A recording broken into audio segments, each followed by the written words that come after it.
Welcome into another edition of the RinkWise Podcast. I'm your host, editor Evan Marinofsky, and I am joined today by Brunswick hockey coach Mike Kennedy. Mike, welcome. How are you doing? I'm doing great, Evan. Thanks for having me on the podcast. I'm excited to be here. Of course. I'm excited to have you here. And it's funny, when I started in this job a year ago, you were one of the first calls I made just to get to know you a little bit. And my favorite thing you said was, I teach journalism, so watch out if you're having some problems with grammar or something. I'm going to reach out. And you teach that you're big in the English department at Brunswick, correct? Yeah, I've been an English teacher here. This is my 19th year at Brunswick. I've been teaching English for my whole career, and I've been focusing the last couple of years on a senior elective. It's a sports writing, sports journalism class that, it's the best part of my day, especially now before hockey season. Yeah. That's awesome. That's so good. And hopefully us and the writers at New England Hockey Journal are living up to that. Hopefully we're living up to that standard that you set with the students, which is great. So this is your sixth season as head coach at Brunswick, right? You did 13 before as an assistant, correct? Correct. I was 13 years as an assistant under head coach Ron Van Bell, who is the athletic director here at Brunswick. And 6 years ago, he wanted to take a step back, and we thought it was the right time for me to make the move to become head coach. Entering my sixth season, albeit we had one sort of lost season with COVID in there, but we'll count it as number 6. We'll still count it as 6. It's interesting, in those 13 years as an assistant under Ron, how much did you learn and kind of shape your own coaching style during that time? Yeah, Ron and I were, both of us were brand new to the prep hockey coaching world when we started. So we were sort of trial by fire. But it was great for me. He gave me a lot of responsibility. I ran all the practices. I designed the practices, involved heavily in all the game planning and strategy, ran the forwards during the games. So it was basically almost like I was in a head coaching role, with an assistant title, which was kind of nice, to avoid some of the pitfalls that come with the head coaching world. But we don't have to get into those. Yeah, no, we don't have to get into that, but it's a very interesting 13 years as an assistant, running practices, things like that. And, take us back a little bit to, through your hockey career prior to getting to Brunswick. How did you end up at Brunswick? Yeah, so I went to Brunswick from 5th grade through 9th grade. Wow. Yeah, I grew up in the area in Darien, Connecticut. But back then, Brunswick didn't have its own rink. Didn't play a Division I prep school schedule, played more of a local schedule around here, played even Greenwich High School, some of the public schools. So when I was a freshman here at Brunswick, I was a tiny little freshman. I was 5'3", 120 pounds. And I was, first or second line center on the varsity team here. And so I decided I need to make a move if I wanted to play college hockey, and went off to Westminster and repeated my freshman year at Westy, and I was on the JV team. So that just shows sort of how far apart Brunswick and some of the Division I prep schools were at that time. So I was at Westy for 4 years, which was a great experience. I loved every minute of it. Played for Tom Earl, who's sort of a legendary coach there. Timmy Jonkus and I were teammates and still very close to this day. So 4 years there, and then it was different back then. It was, if you, as a senior, you were either a Division I hockey player or a Division III hockey player, and junior hockey wasn't a big thing. So I fell just short of the D1 ranks and went off to Middlebury College, which was a heck of a program, which is a heck of a program. Won 8 out of 11 national championships. I was lucky enough to get one my senior year there. And so then I came home after graduation, didn't really know what I wanted to do. Had stayed in touch with a few mentors of mine at Brunswick, a former English teacher of mine. And, he called and said, hey, we have an assistant hockey coaching position open. It would come with, teaching responsibilities. And, I said, why not? Let's give it a shot. I'd always loved, coaching hockey camps and stuff in the summer, and I was passionate about it. And here we are 19 years later. I haven't left, and it was a great decision. I'm loving every minute. I was gonna say, it sounds like it was a great path, and you went back to Brunswick instead of like a Westminster because you were there for 4 years. That's so interesting, and obviously it was a different time. But do you think if that took place now, your path would have been a little bit different? Do you think you would have maybe obviously stayed at Brunswick or gone to like a junior program and potentially maybe Yeah. go to D1? Do you think that might have been a path if it was now? Yeah, it's funny you asked that. I was talking to my 11-year-old daughter about it the other day, about how Brunswick's come so far, athletically, and playing all these Division I prep schools now. I think it would have been a much harder decision for me. At the time, I knew that was my path to college hockey, was to go to boarding school. But now Brunswick's a great option. That's how we built our program with all the local guys. So I would have been one of those guys who could have stayed home and lived at home with my parents for 4 more years. And then, who knows about the junior thing. I was on the cusp of Division I. I was in the, sort of a bubble guy. So maybe I would have taken an extra year. I'm not sure, but I'm happy with how everything worked out. And I'm kind of glad that I just went through the normal program of 4 years of high school and then off to college. It's a much different world now that I think in a lot of ways is unfortunate for the kids. They're pulled in so many different directions. Yeah, I mean, now you help kids go Division I. That's your thing now. That's the big thing. You're helping so many kids go Division I. And it's interesting you mentioned in there about Brunswick sort of changing. When you were coming into Brunswick, you were playing public varsity teams and things like that. And obviously now that is not the case. You guys have a big schedule, a lot of top talent. How has Brunswick changed and evolved into the program it is today throughout your time there? Well, yeah, I mean, obviously building a rink was a huge step for the program. That happened a little bit before I got here. So having a rink on campus really put a focus on our hockey program. And then I think we were lucky to have John Riley here prior to Ron and myself coming on board. And he's heavily involved in USA Hockey, and he brought the likes of Kevin Shattenkirk to Brunswick and Greg Squires, and then we had Hugh Jessamine here, who was drafted in the NHL by the Rangers. So they were sort of the trailblazers, I suppose, for the program.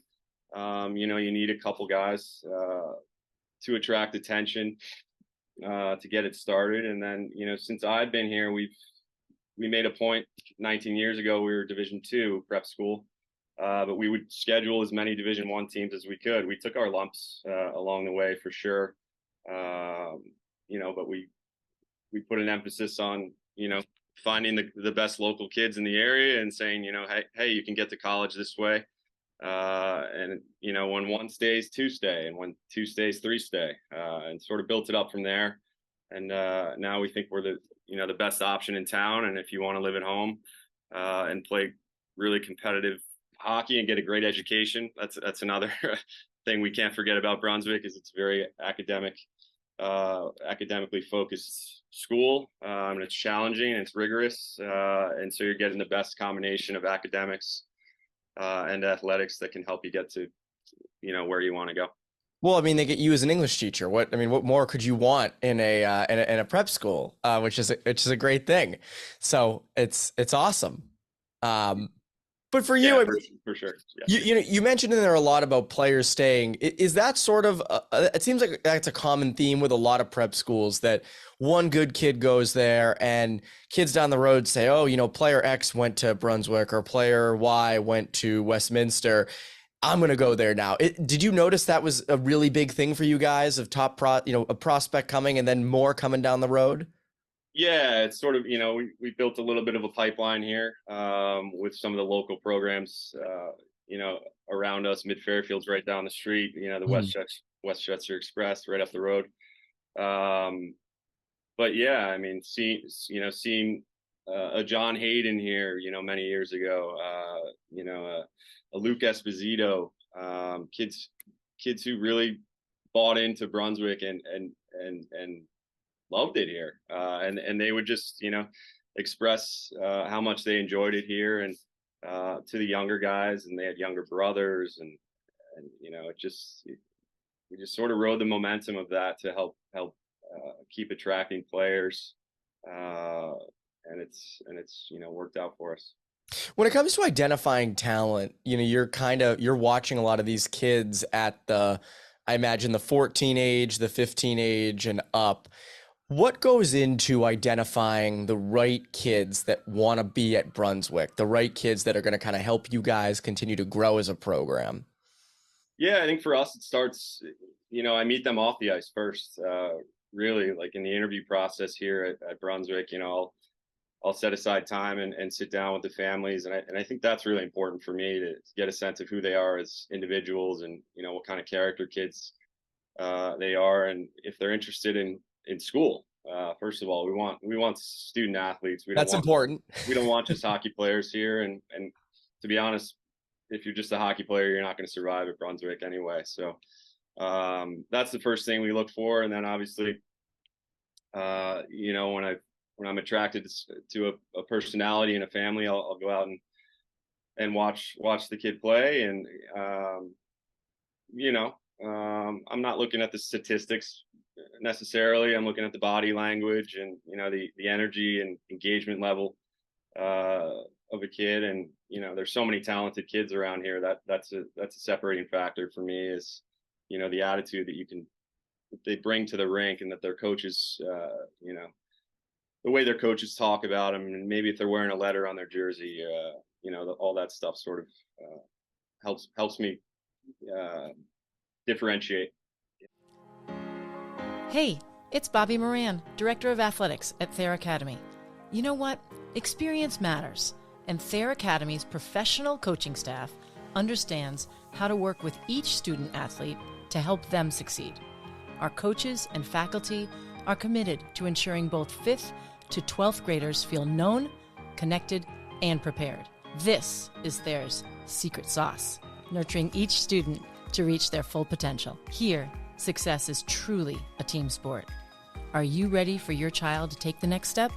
See what Thayer has to offer at thayer.org. That's THAYER.org.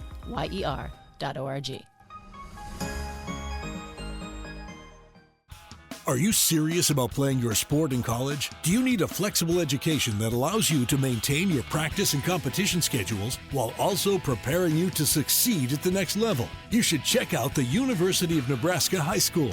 UNHS is accredited and offers more than 100 online courses, including NCAA-approved courses to protect your academic eligibility. Students can earn a UNHS diploma or take a single course for transfer credit. Courses are college prep, self-paced, and available 24/7, 365. Enroll anytime and take up to a year to complete a course. Visit highschool.nebraska.edu today.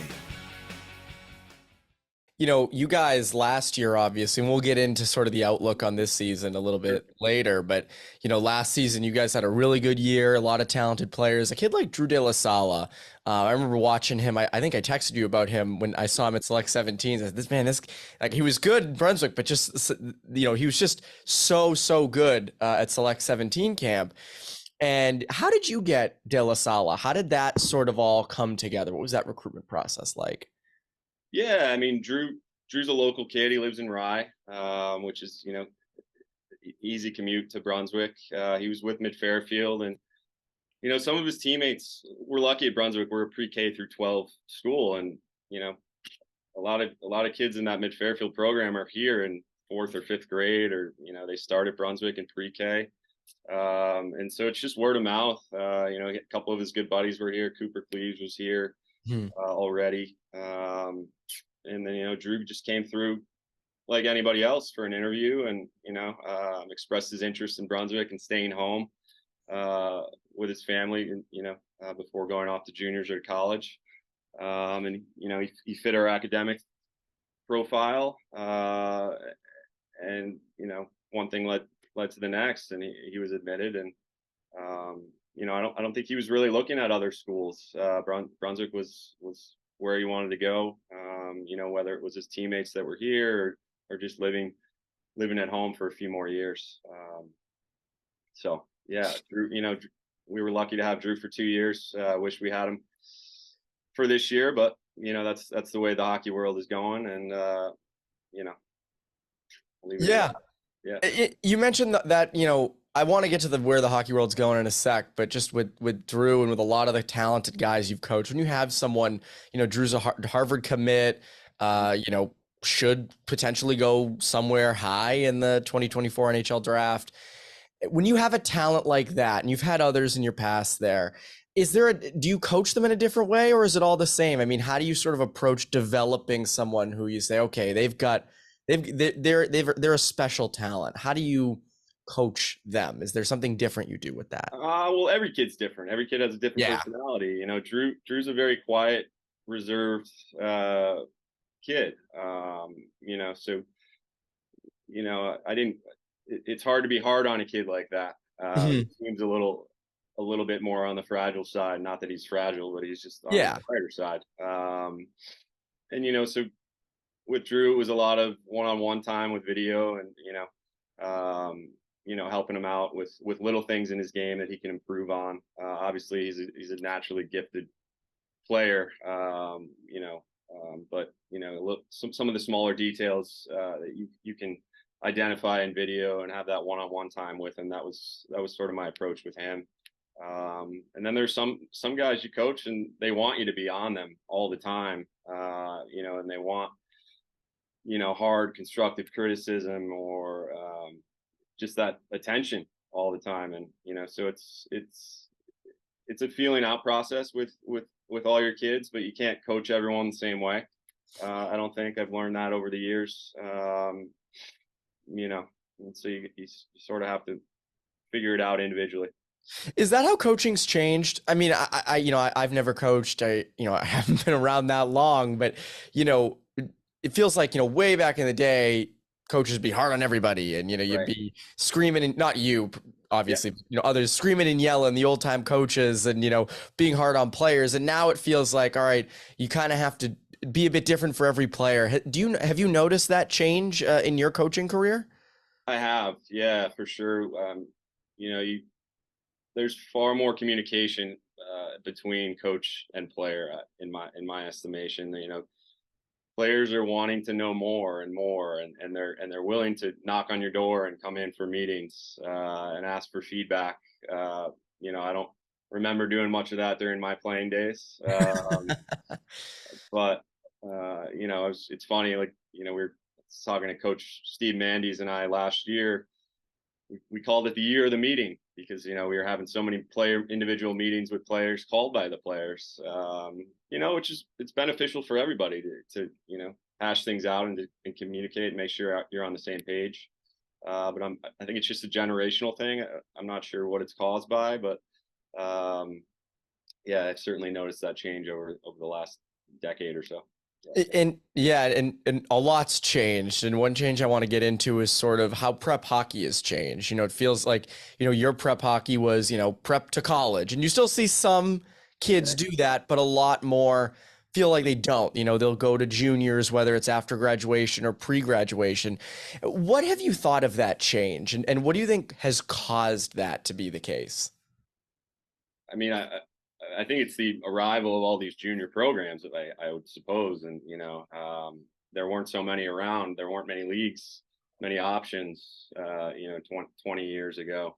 But now it seems that these junior programs are here and they're actively recruiting players. And they're, a lot of times telling them what they want to hear. And, you can come here for 1 year after high school and, take a chance. But,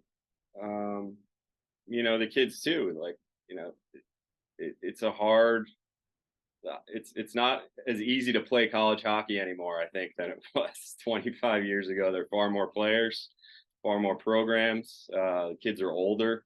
We saw even more of that with the COVID year and gaining the extra year and that sort of backlogged junior programs and college programs.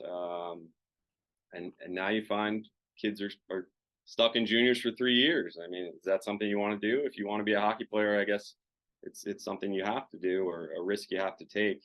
I was ready to move on and get my education, and I knew I wasn't going to be an NHL player. Maybe kids these days aren't coming to that realization as quickly, or they have more people around telling them, that they might be able to do it, or, keep chasing the dream. Not to say that we don't have kids here and in the prep world that, will go on to have professional careers they will. But, part of me wishes it was the old way, where kids see it through, they graduate from their high school. I think a lot of people lose sight about how important that even is these days. And how important your senior year experience is that, with your best friends. And, I look back on my playing days at Westminster, my senior year was some of my finest memories playing hockey. And if I had to leave and go play juniors and bypass that, obviously I'd be creating new memories out there, but I'm not sure they'd be as strong and as meaningful to me. Yeah, and you mentioned it. A lot of junior programs have popped up. A lot of different leagues have gotten bigger. Obviously, like the USHL and the BCHL, and there's all these HLs and all this stuff. But there's also a lot of programs around here now. There's prep, obviously, but now there's these academies, and they've popped up. And you have full season club teams like the Long Island Gulls. How has that impacted the prep hockey world and sort of the New England hockey scene in general? What do you think the impact's been? Yeah, I mean, obviously it's probably impacted it more than I know. I think down in Brunswick, I'm not sure it's had that big of an impact on us. I'm not recruiting or looking for the academy type kid. I'm not saying they're not valuing education, but I think they're putting hockey first. And at Brunswick, like I said, we're, the academics is first here, and you're going for the prep school model. So the kids that I'm looking for here, I think they're always going to be and the families are always going to be looking for that. I think there's going to be a market for it everywhere. I think, obviously some of the boarding schools struggling to fill beds, they're competing with those academy kids that they maybe would have gotten in years past to help keep their programs vibrant and full. So it's certainly probably tougher for some of our competitors at Brunswick than it is for us. But like I said, I think I like our model down here, and I think families will always be attracted to it. And so we're gonna keep selling it, and hopefully the buyers will be out there. I was gonna say, it seems to be working. It seems to be, you guys seem to have a pretty good formula down there. It's funny, like I remember one coach, a prep coach, had said to me, the academy kids, they'll go to academies for their 14 year, maybe their 15 year, and then they'll move on to a prep. Do you see it that way too? Or, is recruiting overall in prep being affected by it? Yeah, I mean, like I said, it's different for us. We're a day school. So I have a 20-mile radius, basically, maybe a little more than that to focus on. I think it's got to be far more difficult for the boarding schools who are competing all with each other for kids from all over the country and Canada. And, so I'm sure that those academy kids who are there for the 14 and 15 year, they're moving on to boarding schools, but they're probably not looking at Brunswick. The kids, the 14 and 15-year-olds that end up at Brunswick are, they're in the area now. They're playing AAA, or they're playing for a local Darien or a New Canaan or a Greenwich program. So it's another benefit, sort of, to my world, is that it's simplified for me down here as far as who I'm looking at, based on our academic reputation, but also the fact that we're a day school and geography comes into play. And it's interesting, do you think prep hockey has to evolve at all to sort of cater to those things? Or is the model, I know the model works for you, but for prep, I mean, do you think prep has to change at all to stay relevant with these changing trends? Yeah, I mean, I think probably there have to be some adjustments. Does the season start a little earlier? Do the restrictions in the fall, where a coach is only allowed on the ice with 3 players at a time? Does that change and you get more access to your players in the fall? That might change. I mean, as far as number of games being played, I think that's something that some schools maybe should look at. We play the max of 35. We try to get to that number every year. But I know that, some of the other schools are restricted to 25. And so, maybe that's an issue for,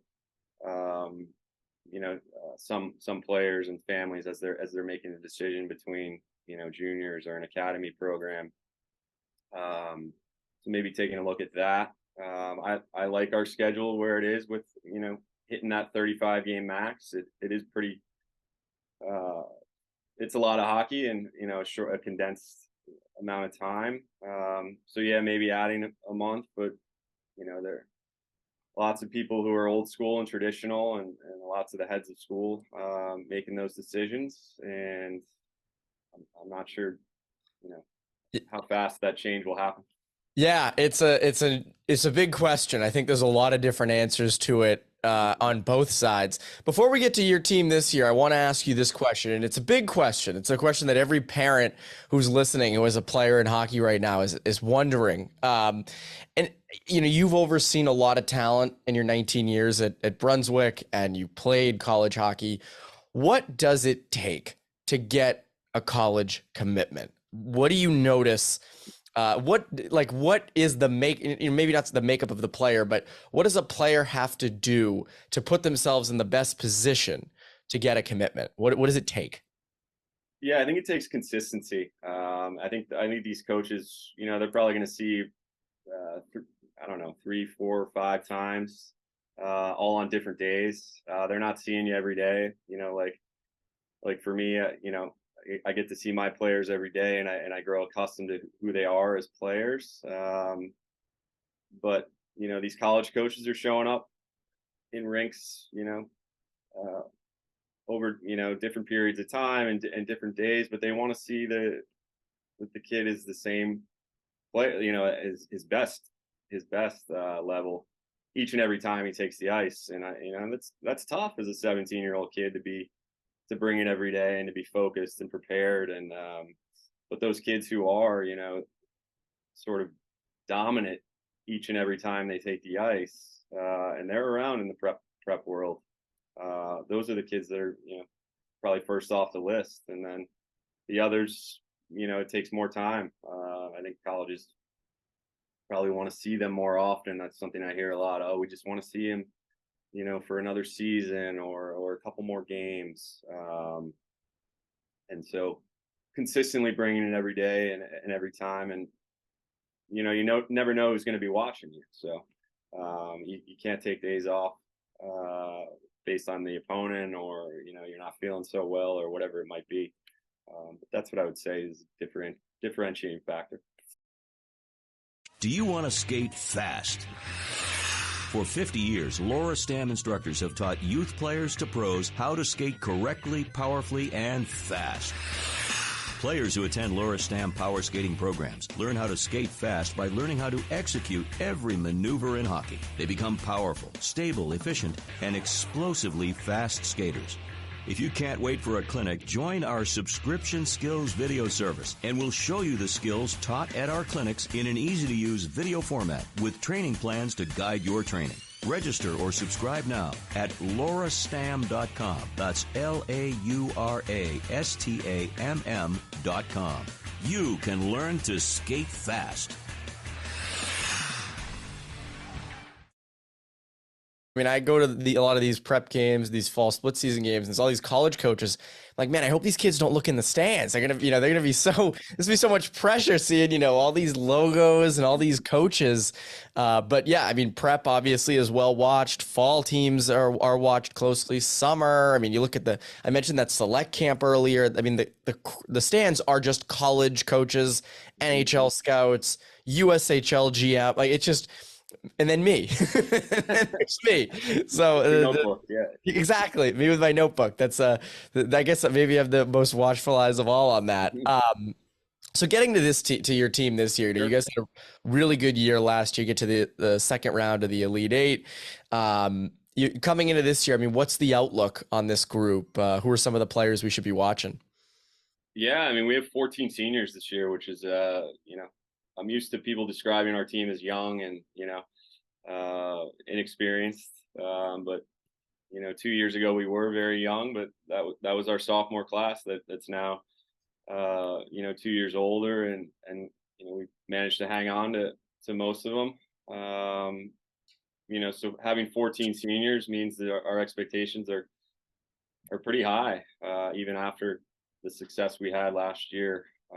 Obviously we lost Drew De La Salle a year early, and we graduated James Shannon and Eli Friedman and Sloan Farmer and Brendan Holohan, to name a few. But I think we're gonna ride our senior class. We have our co-captains, Sean Gibbons, who had a heck of a year last year.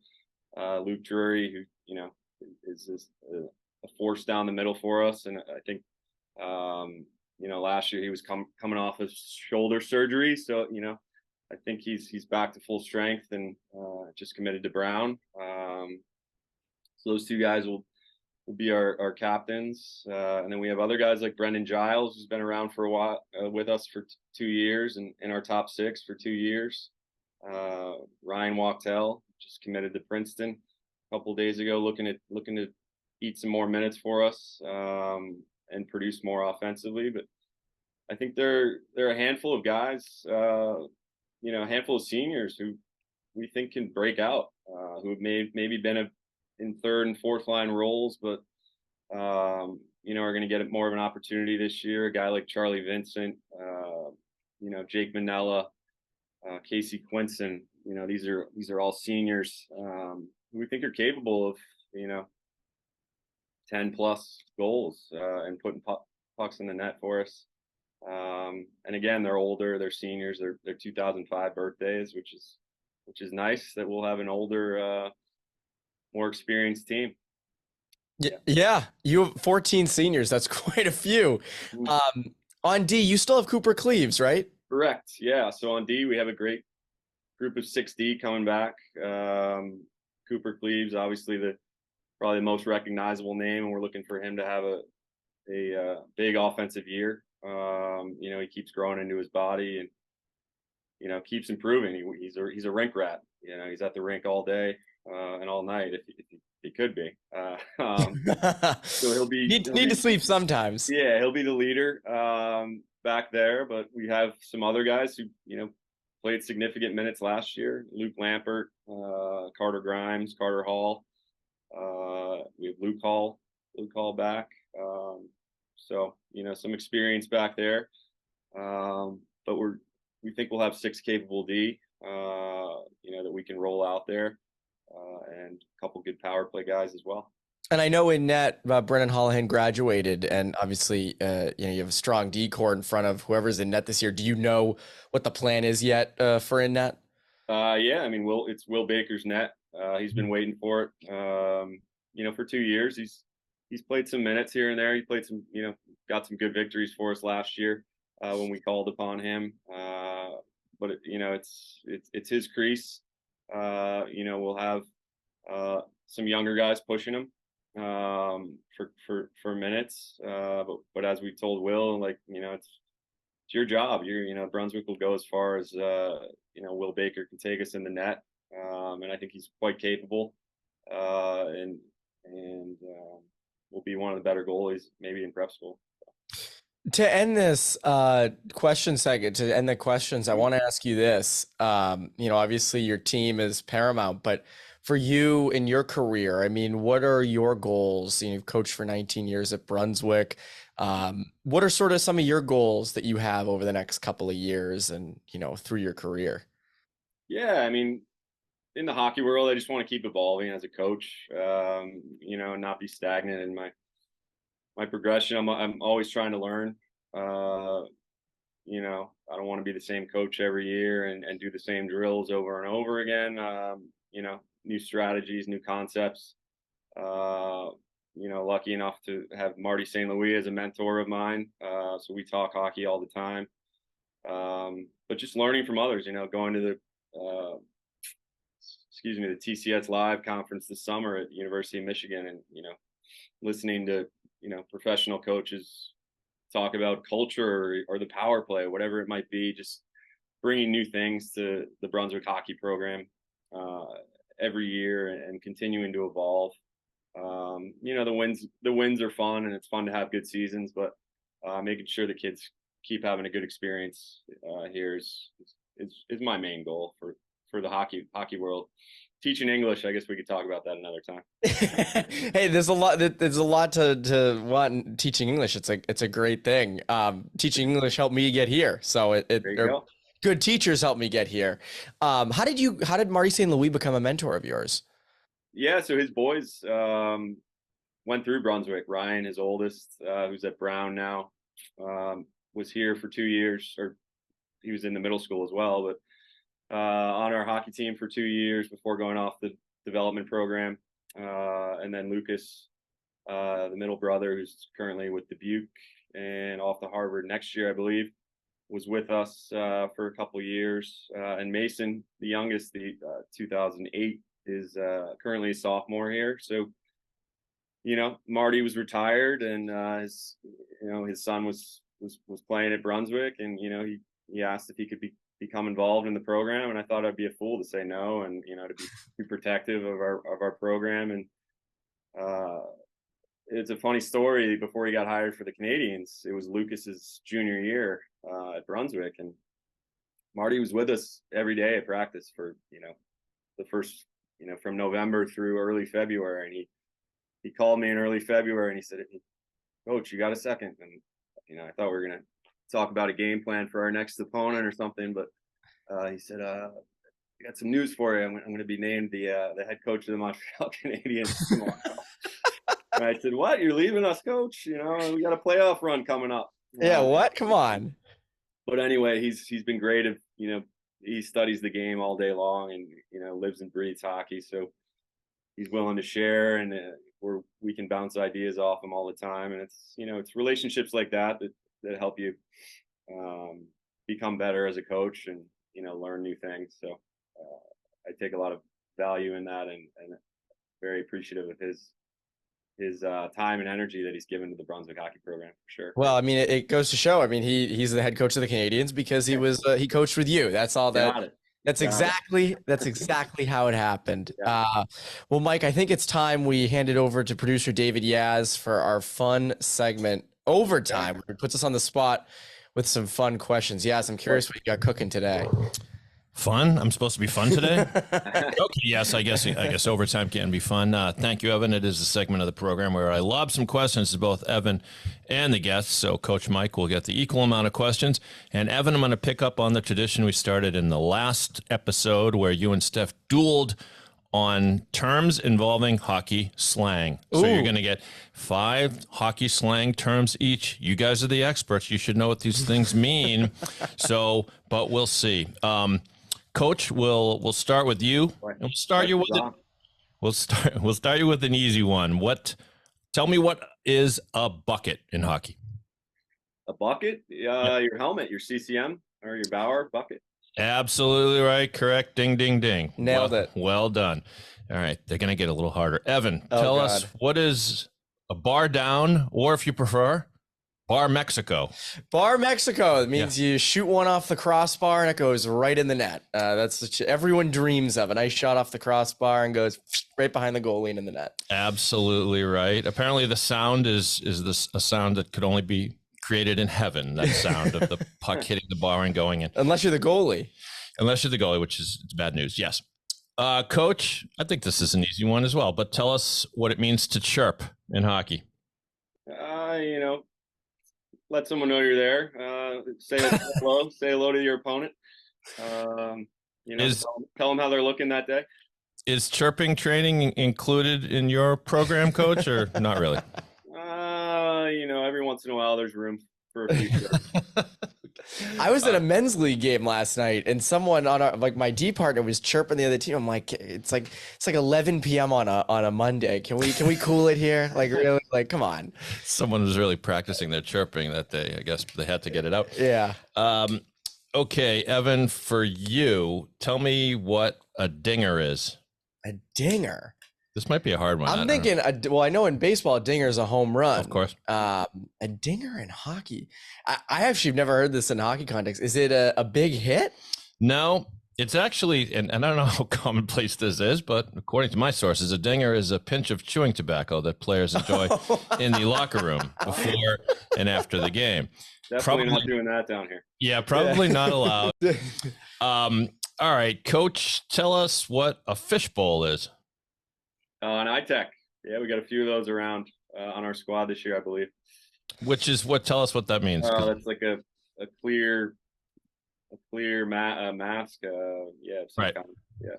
A helmet with a full plastic shield instead of a cage. He's got it right. He's got it right. The iTech is iTechs. I miss those. Is iTech still a hockey brand? I don't think it is, but it was a hell of a brand back in the day. Who's making the fish bowls now? Do we know? I would assume fish bowls are still around, but iTech. Yeah. Oh yeah, iTech. I don't know if iTech's still making them. According to this source, it is in fact correctly stated a helmet with a full plastic shield instead of a cage. This definition goes on to say, typically used as an insult in trash talk. Opinions vary widely on fish bowls, but if you wear one, you're likely one of the best players on the ice or the worst. All right, Evan, I imagine you'll handle this one, but what is a Gordie Howe hat trick? Ooh, Gordie Howe hat trick. It's when you score a goal, assist, and a fight all in the same game. And I guess if you're in prep school or high school hockey or even college, I guess you could throw in instead of the fight, you could, I mean, this isn't true, but you can have like a penalty or you can maybe rough someone up in front of the net, a little skirmish. I guess it could be substitute for the fight in non-fighting leagues. Oh, I like that. So we can do Gordie Howe hat tricks in high school as well. Okay. Basically. Coach, tell us what a pigeon is.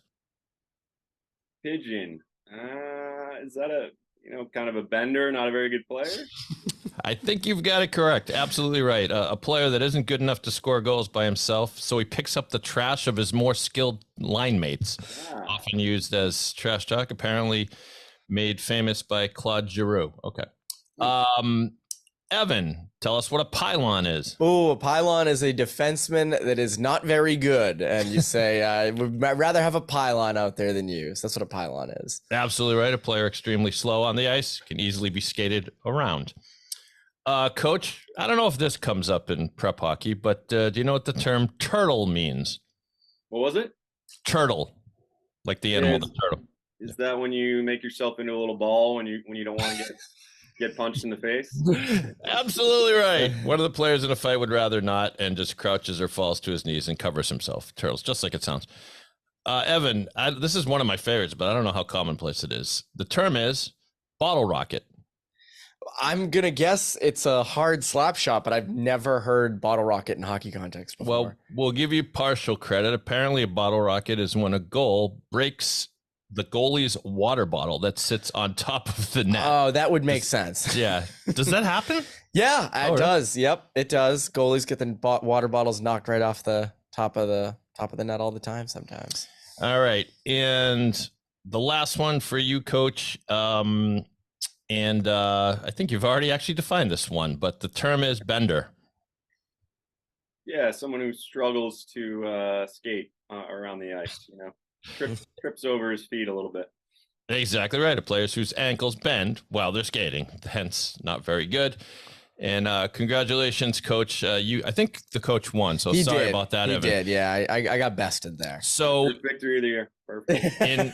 In honor of the coach's victory, the RinkWise robot has come up with the following poem to salute Coach Kennedy using the terms that we heard in the quiz. Don't worry, it's not a long poem, but here it is.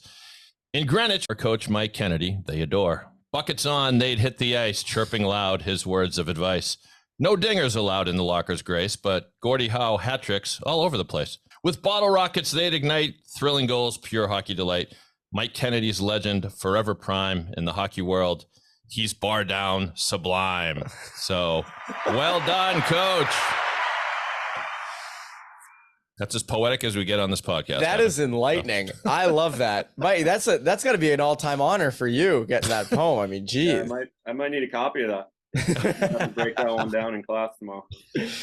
Exactly. Yeah, it's perfect. I don't know if the meter was correct or but you can be the judge, Coach. But thank you for being a good sport.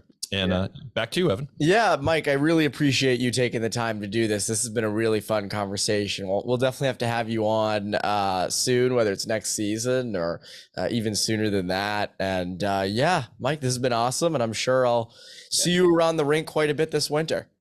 Thanks a lot, Evan. Appreciate your coverage and everything you're doing for the Prep Hockey Bowl. Sounds good, Mike. And that's Mike Kennedy. And this is Evan Maranofsky. It's been another edition of the RinkWise Podcast, which is a Seamans Media production.